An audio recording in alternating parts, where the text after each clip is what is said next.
नमस्कार मैत्रिणींनो, तर आज आपण पाहणार आहोत की आपल्याला बाहीची डिझाईन करायची आहे। तर बाहीला मी चेक्स डिझाईन करणार आहे। तर तुम्ही पाहू शकता मी वरून 2 इंच जागा सोडलेली आहे आणि खालीही 2-2 इंचाच्या अंतरावरती चेक्स आखलेले आहेत। आता या चेक्सच्या मधोमध भाग घेण्यासाठी याचा मध्य काढून आपल्याला चौकोनी आकार देऊन घ्यायचा आहे। व्यवस्थित असे चौकोनी आकार कापून घ्यायचे आहेत आणि हे जो आपला साडीचा बाहीचा आकार आहे तर साडीच्या पिसावरती तो ठेवून त्याच्यावरती टीप मारून घ्यायची आहे मधल्या चौकोनावरती आणि आतला भाग जो आहे तो कट करून काढायचा आहे। नेहमी आपल्याला जी बाही जोडताना आहे तो सरळ साईडनीच मांडायचा आहे, जेणेकरून पलटी मारून आपले कापड आतल्या अस्तरच्या साईडला जाईल। संपूर्ण कापड झाल्यानंतर आतमध्ये टाकल्यानंतर आपल्याला टोकं वगैरे व्यवस्थित काढून वरून टीप मारून घ्यायची आहे।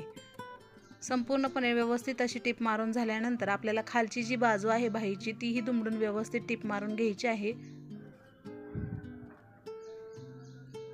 आणि नंतर मागच्या साईडने संपूर्ण बाहीला व्यवस्थित अशी टीप मारून एक्स्ट्राचा भाग आपल्याला कट करून काढायचा आहे।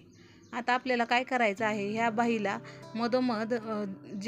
मधोमध आहेत चौकोन जोडण्यासाठी आपल्याला एक मणी जोडायचा आहे। आता इथं मणी मी जो आहे तो मोठा जोडलेला आहे, तुम्ही बारीकही जोडू शकता आणि खाली फ्रिल लावून अशा प्रकारे सुंदरशी बाही तयार झालेली आहे।